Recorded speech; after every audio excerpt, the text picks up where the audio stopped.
Assalamu alaikum. Today we are going to continue with our topic on stylistics. It is probably the fourth in the series. So far we've seen the nature of the themes and, a certain understanding of whether it's a hypothetical study or a practical study, and we understood some of its objectives and features and applications and how it seemed to work in literature and some of the major definitions in regards to linguistics, literature, literary criticism, and language, right?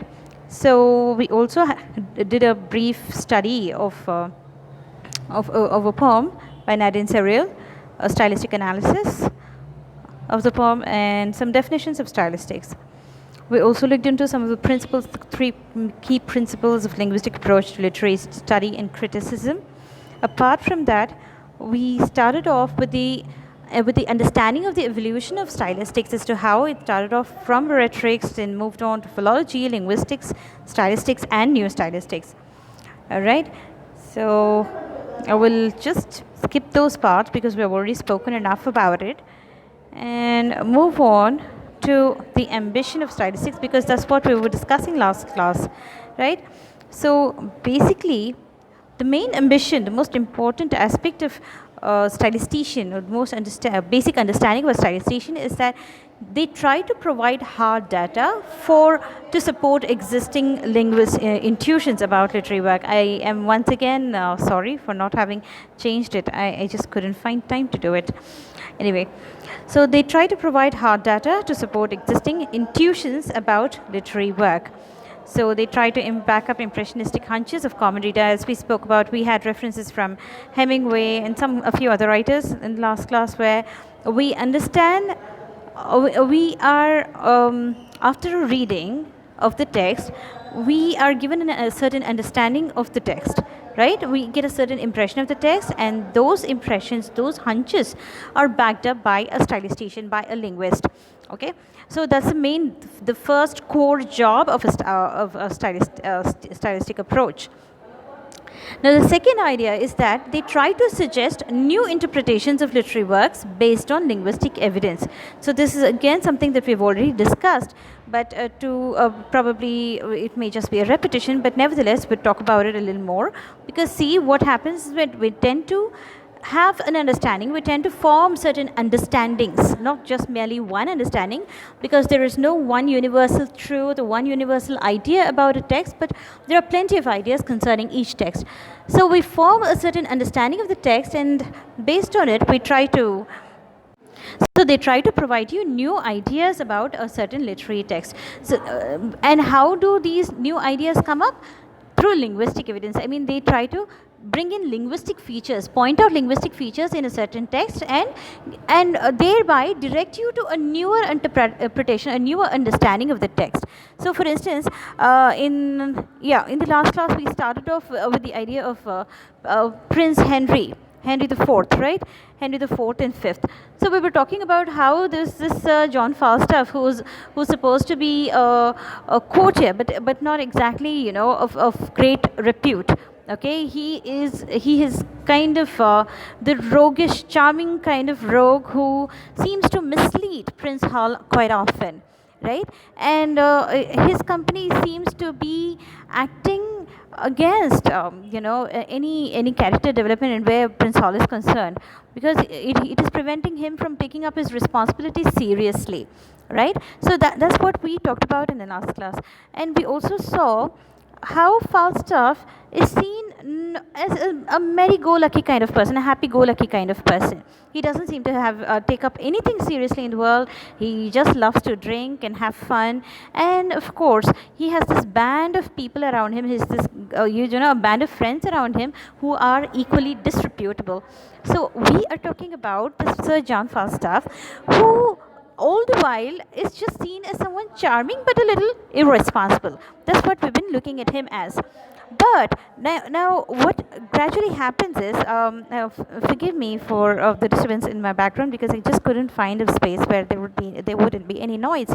So what basically happens is, a linguist, a stylistician, would actually pick up certain instances from his dialogue, from Sir John Falstaff's dialogue, and point out wherein the very gender identity of that person, of that character, is called into question.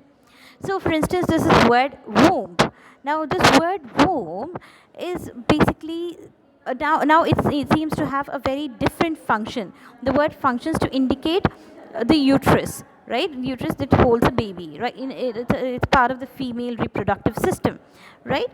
But during Shakespeare's time, this very word womb was going through a semantic transition. So during this semantic transitive stage, this word was severally used as either stomach or a part of the female anatomy, right?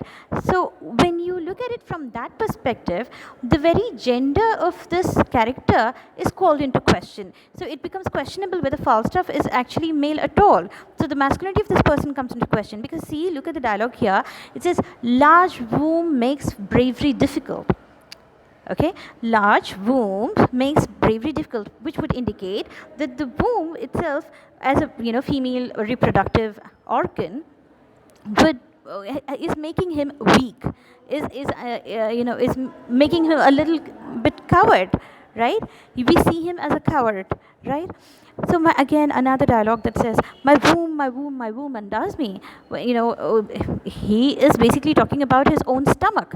But then the implication of a linguist is such that it comes across as if Falstaff is not wholly masculine. Okay, this feminine part of him makes him vulnerable, makes him weak, which is in of itself a paradox, because he's supposed to be a knighted. Okay, he's received a knighthood for some courage, some bravery, some act of bravery, right? It's not just Falstaff or Lord Falstaff, it is Sir John Falstaff. So wherever the word sir comes, wherever the title sir comes, it indicates that that person has received knighthood for some act of his, right? It is not bestowed upon anyone, just about anyone, all right? So that is another another aspect of stylistics. That is another ambition of a stylistician, that is to suggest new interpretations of literary works based on linguistic evidence, all right? So now, a common reader like you and I will not be aware of the obsolete sense. Obsolete as in something that is outdated. This outdated sense will not be available to you and I. We will only think of it in the terms, probably we would simply assume that womb would be just about a proper stomach as such. But a linguist would actually know that it was under transition, right? So there is a difference. There's a world of difference between assuming things to be in a certain way and knowing it to be in a certain way, right? So a linguist would probably know it, whereas we can only assume. So they are currently this currently disinterested or impartial way of approach, which would actually scientifically prove a certain point of the linguist. All right. A more general problem is to decide the status of evidence which is below the threshold of perception of all readers except professional linguists. So that is one of the main problems, because the general linguists, general people like us, our understanding would be quite modified as compared to the ones that are of. So I believe I stopped somewhere and I just lost track of time. Track of my train of my thought. So I'll just continue with this. Okay. So stylisticians attempt to attempt general points about how literary meanings are made. As in, they try to show how literary meanings are made. How literary meanings are made in the sense from a linguistic aspect. See, for instance, there is a content, but how you project the content is what matters, right? So see, 4 people, 5 people may have heard the same thing, the same story, or seen the same incident, but each person's view, each person's version would be different, right? The way they string up the words to form sentences to relate the incident would be different, right? And some may have a very colorful way of presenting the same incident, whereas the other person would just state the bare facts, and another person would use metaphors and similes and all sorts of figures of speeches to to express the narrative. So you see, it's not always. I don't know how clear it is going to be because there is too much noise around here, and I can't really help it because I chose the least noisiest place in college. So forgive me if my voice is not that clear, or if it's not, I'll try to post another lesson of the same of the same topics once again later. So so we were talking about how they try to attempt general points about how literary meanings are made, as in like form and content. Consider this one example: form and content. So the content would be what you say, and form would be how you say what you are saying, right? So they both go hand in hand.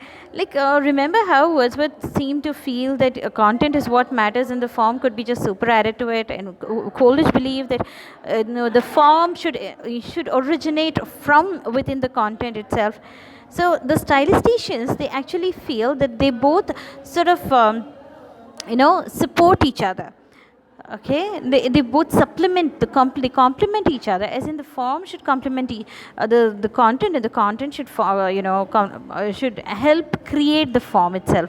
So there's this one example of Hardy's test of D'Urberville's. I believe we spoke about this in the last class as well, but I don't know, I thought I'd go through this once again. So see, in the last class we spoke of Thomas Hardy's test of D'Urberville's, wherein there are two main characters. The protagonist, or what you would call it, the one who suffers, Tess. She is a milkmaid, and Alec, who's a son of who's like born of nobility, he tries to seduce Tess. He actually not only tries, but he seduces Tess. And what you find is that from the linguistic perspective, or from the grammatical point of view, Alec always seems to be, that is, the seducer always seems to be, his superiority is always reinforced in terms of its grammatical placement, his placement in the grammatical structure, or rather, right? And Tess seems to be the one who is subjected to the attentions of Alec. So she is always in the in the grammatical structure. She always finds a place in the term finds place in the place of object, right? As in, Alec always forms a subject, while Tess always becomes the object. All right. So if you look at the dialogues that are both have, you would find, or like the sentences that indicate the relationship, the sentences that show the power struggle between Tess and Alec, you would find that while Alec forms always the subject of the narrative, Tess forms the object of the narrative. So yeah, I'm sorry, I was once again interrupted. So the content is reinforced by grammatical structure. That's what I was about to tell you. This particular idea is what we are concerned with. Content is reinforced by the grammatical structure. Now, once again, so the literary effect is overdetermined. Literary effect is overdetermined in the sense what is being told or how it is being told come together to overdetermine. So the content is reinforced not merely through grammatical structure, but through overall discourse structure, word choices in the kind of words that are used. For instance, there are times when there is certain way each writer uses words, or like for instance, Jane Austen has this very snarky way of projecting her heroines, right? Many of Jane's writings as well. I mean, like many of the dialogues for Lizzie in one sec.